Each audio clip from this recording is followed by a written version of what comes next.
The Galactic Confederation patrol ship Stellar Light drifted silently through the darkness of space.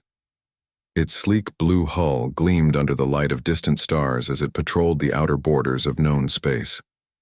Captain Minho stood at the command center, his slender fingers tapping on the control panel as he monitored the scanner readings. "Captain, we have detected an unknown vessel entering Sector 7, Officer Jiwoo reported, her eyes wide with surprise. "It doesn't match any known configuration in our database." Minho moved quickly to her station. "Show me." The screen displayed a large, angular vessel with obvious weapon ports along its hull. Unlike the smooth, organic designs of Confederation ships, this one had a utilitarian, almost primitive appearance. Yet the energy readings suggested advanced technology. "Send the standard greeting package," Minho ordered. "All languages, all frequencies." The crew waited in tense silence. First contact with a new species was rare, only happening once every few decades. The last had been over 60 years ago. "They're responding," Communications Officer Do-hyun announced. "Audio and visual, translated to standard." The main screen flickered to life, showing a being with pale skin, dark eyes, and fur on top of its head. The alien wore a dark uniform with strange symbols on the shoulders. "This is Commander Suman of the Earth vessel HMS Dauntless. We come in peace and friendship." The bridge crew stared in fascination. The alien looked surprisingly similar to many Confederation species, yet somehow different in subtle ways that were difficult to identify. Captain Minho stepped forward. "I am Captain Minho of the Galactic Confederation patrol ship Stellar Light. Welcome to Confederation space, though. I must inform you that you have crossed into our territory without prior authorization." The human commander nodded. "We apologize for the intrusion. We are on an exploration mission and were unaware this region was claimed. Our star charts show this as unclaimed space." "No offense taken," Minho replied diplomatically. "As per Confederation protocol for first contact situations, we request permission to perform a standard biological and technological scan of your vessel. This is routine procedure for all new species encounters." On the bridge of the HMS Dauntless, Commander Suman considered the request. Lieutenant Jinwoo leaned close to whisper advice. "Our shields can block detailed weapon scans, Commander. Standard diplomatic protocol would allow this gesture of goodwill." Suman nodded. "Very well, Captain Minho. You have permission to scan our vessel. We have nothing to hide." The Stellar Light moved closer, positioning itself alongside the human warship. The size difference became apparent. The human vessel was nearly twice as large as the patrol ship. "Initiating scan," Officer Jiwoo announced, activating the ship's sensors. A soft blue light emanated from the Confederation vessel, washing over the human warship. Data began flooding into the Stellar Light's computers, information about the ship's composition, technology level, and biological readings of the crew. As the information appeared on her screen, Officer Jiwoo's expression changed from curiosity to confusion, then to something resembling fear. "Captain," she said quietly, "you need to see this." Minho moved to her station. As he read the data, his four-fingered hand involuntarily tightened on the back of her chair. "Is this accurate?" he asked. "I've run 3 verification algorithms. The data is correct." The scan had revealed several alarming facts. The human ship's hull was made of materials designed to withstand impacts and radiation levels that would destroy a Confederation vessel. Their weapon systems could deliver enough energy to vaporize small moons. Most disturbing were the biological readings. The humans had dense musculature, a reinforced skeletal structure, and biological redundancies that suggested they evolved on a world that would be lethal to most sentient species. "They're Deathworlders," Minho whispered. On the human ship, Commander Suman waited patiently. "Is everything all right, Captain Minho? Your scan seems to be taking longer than expected." Minho collected himself. "Yes, Commander, the scan is complete. Thank you for your cooperation." After ending the transmission, Minho turned to his first officer. "Send all data to Confederation Central immediately. Priority 1. Request instructions." "Should we maintain position near the human vessel?" the first officer asked, Minho looked at the imposing warship on the view screen. Maintain communication but increase distance to safety margin. Be polite, be friendly, but be ready. If the data is correct, that ship could destroy us before we could even send a distress signal. As the stellar light retreated to a safer distance, the crew watched the human vessel with new eyes. They had encountered something unprecedented. A species that had evolved in conditions so harsh that they had developed natural abilities that seemed almost like superpowers to the Confederation species. The galaxy would never be the same again. 3 days after the first encounter with the human vessel, the highest members of the Galactic Confederation gathered in the Great Hall on the capital planet. The room buzzed with nervous energy as officials from 20 different species waited for the emergency meeting to begin. Director Junho walked to the center platform, his usually confident stride now hesitant. Behind him, a large screen displayed images of the human warship HMS Dauntless. The room fell silent. Esteemed council members, Junho began. 3 days ago, our patrol ship Stellar Light made contact with a previously unknown species calling themselves humans. The standard scan we performed has revealed information that requires our immediate attention. He gestured and the screen changed to show biological data. These humans come from a planet they call Earth. By our classification system, it would be categorized as a Class 12 death world. Gasps echoed through the chamber. Most council members had never even heard of a planet above Class 9. Their world has gravity 1.3 times our standard. Their atmosphere contains oxygen levels that would be toxic to most of us. They experience weather patterns including storms, floods, and temperature variations that would kill most Confederation citizens. Counselor Hyejin stood up. How can any intelligent life evolve in such conditions? That is precisely what makes them remarkable, Junho replied. They didn't just survive these conditions, they thrived because of them. The screen changed to show human anatomical diagrams. Their physical structure is unlike anything we've seen before. Their bones can repair themselves after breaking. They have a circulatory system with a redundant pump, what they call a heart.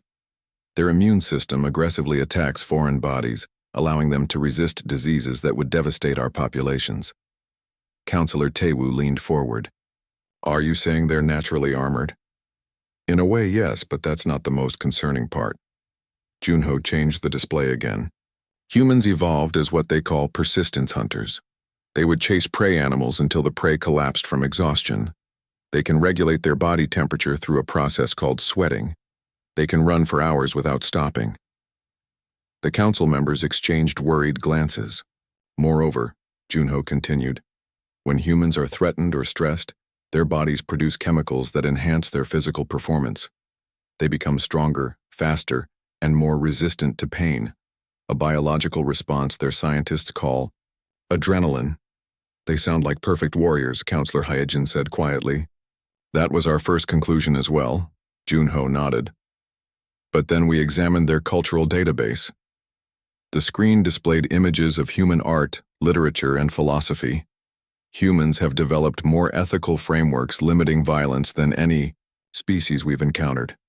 They are the only known species to have created weapons capable of destroying their own planet, then chosen not to use them. They have treaties banning chemical and biological warfare. Their medical ships are as advanced as their warships. Counselor Miju stood up. I don't understand. If they are so peaceful, why do they have such powerful weapons? That is the paradox, Junho replied. Their history is filled with conflicts among themselves. They developed weapons because they feared each other, yet they also developed compassion, art, and laws to prevent the misuse of power. The room fell silent as everyone considered this information. There's more, Junho said, his voice lower. The scans of their ship revealed technology that surpasses our own in several areas. Their FTL drive uses principles our scientists only theorized about. Their energy weapons could disable our largest vessels with a single shot. Are you suggesting they are a threat? Asked Counselor Taewoo. I am suggesting they are an unknown factor. They could be the greatest allies or the most dangerous enemies the Confederation has ever faced. In the back of the room, Captain Minho of the Stellar Light listened quietly. He had spent more time observing the humans than anyone else in the room. "May I speak?" he asked, stepping forward. Director Junho nodded. "When we communicated with the humans, they showed no aggression despite their obvious military advantage. Their commander was respectful and followed diplomatic protocols. I believe we should approach them with caution but not fear." "What do you propose?" asked Counselor Hyejin. "Send a diplomatic delegation to their ship. Learn more about them directly. If they wanted to harm us, they could have done so already." The council debated for hours. Some argued for immediate containment strategies. Others wanted to welcome humans into the Confederation. A few even suggested avoiding all contact with such an unpredictable species. Finally, they reached a decision. They would send their best diplomats to meet the humans face to face. As the council adjourned, Captain Minho approached Director Junho. "Do you think this is wise?" Minho asked. "I think it's necessary," Junho replied. "The humans are already here. We must understand them better. And if they are dangerous?" Junho looked at the image of the human warship still displayed on the screen. "Then we need to know that too. The galaxy is changing, Minho. We must change with it." Retrice Ambassador June took a deep breath as the airlock door opened. She was about to become the first Confederation diplomat to set foot on a human vessel. Behind her stood 6 other representatives from different Confederation species, each carefully chosen for this historic meeting.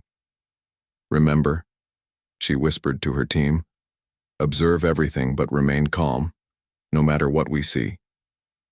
They stepped through the airlock onto the HMS Dauntless.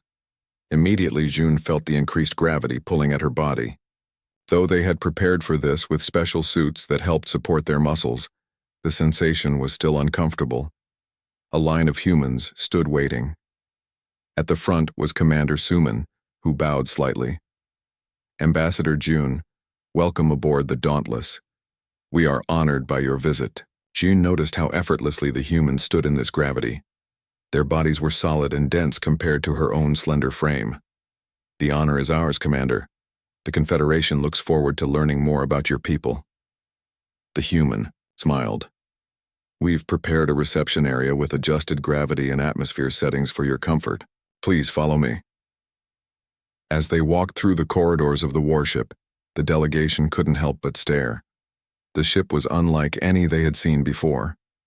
Most Confederation vessels had wide hallways and soft lighting. This human ship had narrow passages, exposed pipes, and metal floors that echoed with each step. They passed a training room where human crew members were lifting heavy weights. One female human was easily lifting a bar that would require mechanical assistance for most Confederation species. "Our exercise facilities help our crew stay fit during long missions," Commander Suman explained, noticing their interest. "How much weight is she lifting?" asked Counselor Minseo. "Oh, about 100 kilograms, Suman answered casually. The delegation exchanged glances.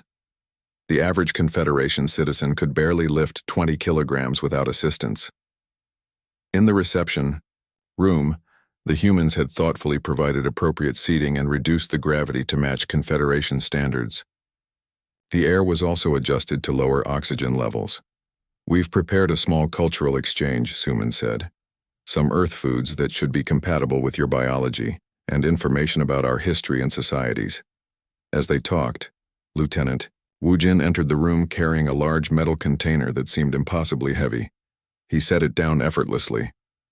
"Fresh fruits from our hydroponics bay," he explained. "Our scientists believe they should be safe for your consumption." The diplomatic discussions proceeded smoothly at first. The humans were curious about the Confederation, asking thoughtful questions about its structure and member species. June found herself warming to these strange beings despite their intimidating physical presence. Then came the tour of the medical bay. Dr. Hyunwoo proudly showed them the advanced healing technologies humans had developed. "This regeneration chamber can heal broken bones in days rather than weeks," he explained. "And our synthetic blood substitutes can keep a wounded soldier alive even with 40% blood loss." "You focus much on treating injuries," noted Ambassador June. "Our history has made medical innovation necessary," Dr. Hyunwoo replied simply, as they continued the tour. They passed through engineering. The massive engines hummed with power that made the air itself vibrate. Engineer Jihi was explaining the propulsion system when a pipe overhead suddenly burst, releasing a jet of scalding steam. Without hesitation, Engineer Jihi pushed Ambassador Jun out of the way, taking the full blast on her arm and shoulder. The humans reacted immediately, emergency systems sealing the leak while medical personnel rushed in. The delegation watched in horror as the engineer's skin blistered and reddened. Such injuries would leave a Confederation citizen hospitalized for weeks. Dr. Hunwoo quickly sprayed a blue gel on the burns and wrapped the arm. "You'll need to rest, Jai." "I'll be fine," the engineer replied through gritted teeth. "I can finish the shift." "Absolutely not," Commander Suman ordered. "Medical bay now." "That's an order." After the engineer was led away, June approached the commander. "Is she going to be all right? Such injuries would be very serious for our people." "She'll be back on duty in 2 days," Suman replied. "Our bodies heal quickly, especially with medical assistance." Later, aboard the Confederation diplomatic vessel, Ambassador Jiun spoke with the Confederation Council via secure communication. "The humans are everything the scans suggested and more," she reported. "Their physical capabilities exceed our own by significant margins. Their technology is formidable." "Are they a threat?" asked Counselor Tae-woo. "That's difficult to answer," Jun replied. "They have the capacity for violence beyond anything we've encountered. Yet they showed remarkable restraint and consideration during our visit.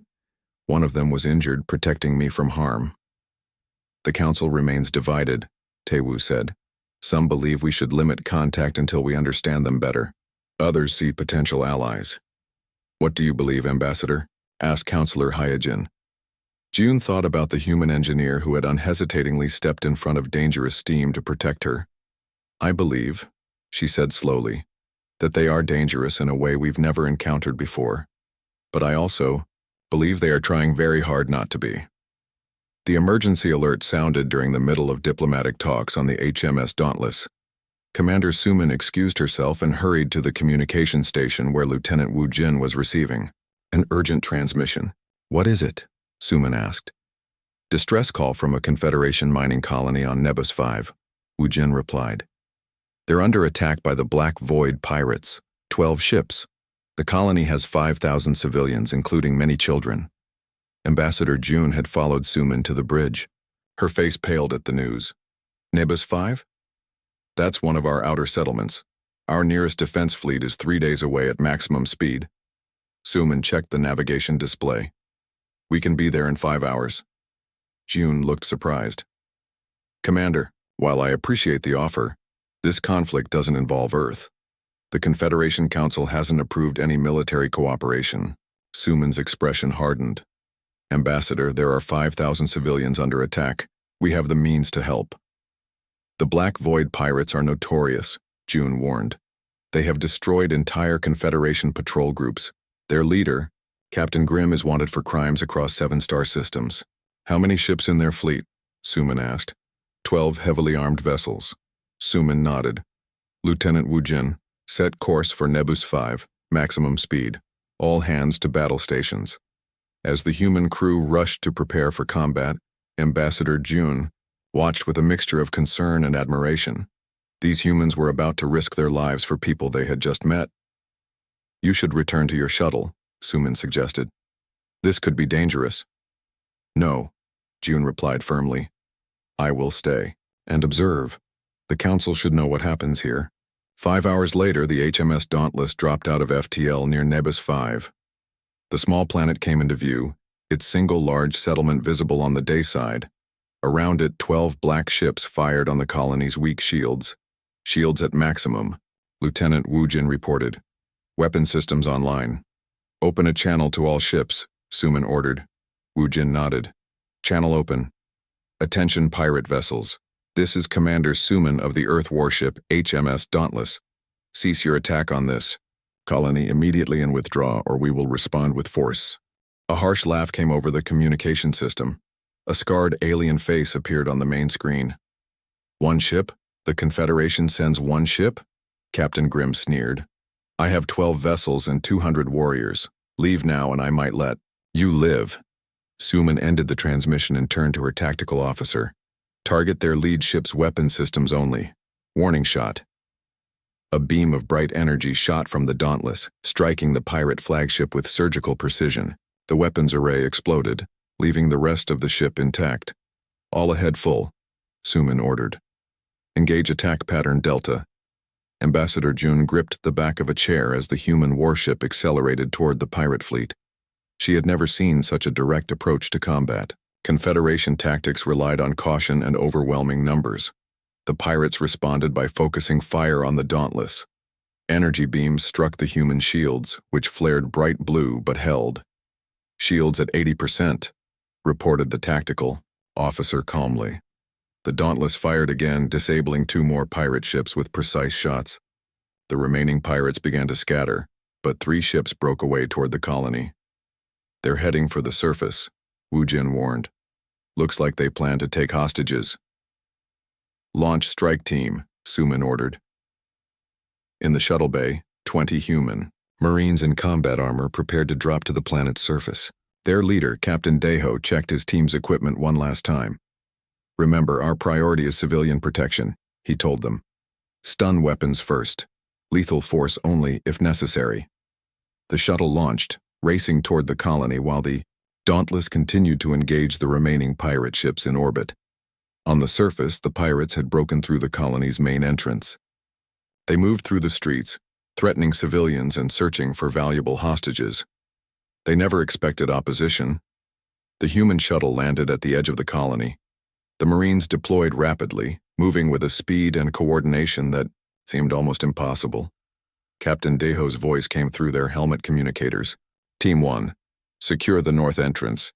Team 2, with me to the central plaza. Ambassador June watched the battle through the colony's security feeds, which Lieutenant Wu Jin had hacked into. The humans moved differently than any Confederation soldiers she had seen. They didn't hide behind cover for long periods. They moved constantly, their reactions impossibly fast. When 3 pirates cornered a group of alien children in the colony school, Captain Daiho arrived first. The pirate leader fired his energy weapon directly at the human. The shots hit Daiho's armor, leaving burn marks, but he didn't fall. Instead, he rushed forward, disarmed the pirate with a swift movement, and knocked him unconscious with a single blow. Within 40 minutes, the human Marines had secured the colony. In orbit, the Dauntless had disabled or destroyed 8 pirate ships. The remaining 4 had fled. When June finally reached the colony surface with Commander Suman, she found the human Marines helping the injured civilians. Captain Deho's armor showed multiple burn marks where he had been hit by weapons that would have killed most Confederation soldiers. "Are you injured?" June asked him in disbelief. "Nothing serious," he replied, wincing slightly. The armor took most of it. They walked through the grateful colony. June looked at Commander Suman with new understanding. "The Council needs to know what happened here today," she said quietly. The Grand Council chamber of the Galactic Confederation had never been so full. Representatives from all 200 member species crowded into the massive circular room. At the center stood a raised platform where High Counselor Jiho prepared to address the assembly. News of the battle at Nebus 5 had spread quickly through the galaxy. Recordings of human Marines fighting to protect alien children had been viewed billions of times. The fearsome reputation of the Black Void pirates, shattered in a single day by one human ship, had changed many minds about these newcomers from Earth. "Esteemed representatives," Jiho began, his voice echoing through the chamber. "We gather today to vote on one of the most significant decisions in our history. The question before us is whether to invite the humans to join the Galactic Confederation." Murmurs rippled through the crowd. This vote had come much faster than anyone expected. First contact had occurred less than 1 month ago. "Ambassador, June will present her final report before we vote," Jiho announced. June stepped onto the central platform. She had spent more time with humans than any other Confederation citizen. "Honored representatives," she began. "When I first boarded the human ship, I was afraid. We all were. The scans showed beings with physical capabilities far beyond our own, with weapons of terrible power. She paused, looking around the chamber. But what the scans could not show was their character. In the weeks I have spent with them, I have learned that humans possess something remarkable. They call it empathy. The ability to understand and share the feelings of others, even those very different from themselves. On a large screen behind her, images appeared of human crew members working alongside Confederation scientists, sharing meals with alien diplomats, teaching children from Nebus 5 how to play Earth games. Yes, humans evolved on a world that would kill most of us. Yes, they developed weapons that could destroy planets. But they also created music that can make one weep, medicine that heals rather than harms, and philosophies that value all life. The screen showed footage from the battle at Nebus 5. Human Marines forming shields with their own bodies to protect civilian children. Medical teams working tirelessly to save wounded colonists. At Nebus 5, they risked their lives for people they barely knew. When asked why, Commander Suman told me simply, because we could help and it was right. In the front row, Commander Suman sat with a small delegation from Earth. She felt uncomfortable being the center of attention, but understood the importance of this moment. Some among us still fear what humans might become, June continued. But I believe we should instead focus on what they already are. A species that has faced countless hardships and emerged with both the strength to fight and the wisdom to know when not to. As June finished her speech, Counselor Taewoo stood to speak in opposition. No one denies the bravery shown at Nebus 5, he said. But we cannot ignore the potential dangers. Humans are simply too different. Their natural abilities make them too powerful. Integration would be difficult, perhaps impossible. The debate continued for hours. Finally, High Counselor Jiho called for the vote. Each representative pressed a button on their console. The results appeared on the large screen. 4-27 against. The chamber erupted in a mixture of cheers and concerned whispers. Jiho raised his hands for silence. The vote is clear. Earth will be invited to join the Galactic Confederation under Special Protocol 7, acknowledging their unique capabilities and responsibilities. Commander Suman was invited to the platform. She bowed respectfully to the Council. On behalf of Earth, I thank you for this opportunity. We have much to learn from you and perhaps some things to teach as well. Together we can build a safer galaxy for all. 6 months passed quickly. The integration of humans into the Confederation brought rapid changes. Human medical technology saved countless lives across the galaxy. Their defensive capabilities led to the creation of new joint patrol ships that effectively ended piracy in 3 sectors. Some species still kept their distance, uncomfortable with these powerful newcomers. But many embraced the humans, fascinated by their cultures, arts, and philosophies. On the observation deck of the newly commissioned joint patrol ship Harmony, Captain Minho stood beside Commander Suman.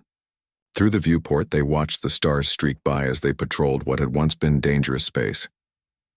When I first scanned your ship, Minho said, I never imagined we would be serving together so soon. Soman smiled. The universe is full of surprises. My people have a saying, Minho replied. New friends bring new horizons. On Earth, we say something similar. A stranger is just a friend you haven't met yet. Below them on the main deck, human and alien crew members worked side by side. In the medical bay, a human doctor taught Confederation medics about trauma treatment. In engineering, alien technicians showed humans new ways to improve engine efficiency. Do you think it will last? Minho asked. This peace between such different worlds? Suman watched a young human ensign helping an elderly alien navigator with his equipment, both laughing at some shared joke. I think, she said, that our differences make us stronger together than we ever could be apart. As the Harmony continued its journey through the stars, news of its success spread throughout the galaxy. Other species, once hidden and afraid to make contact with the Confederation, began to emerge from isolation, curious about these humans who had changed everything. The galaxy would never be the same again, and that was a good thing.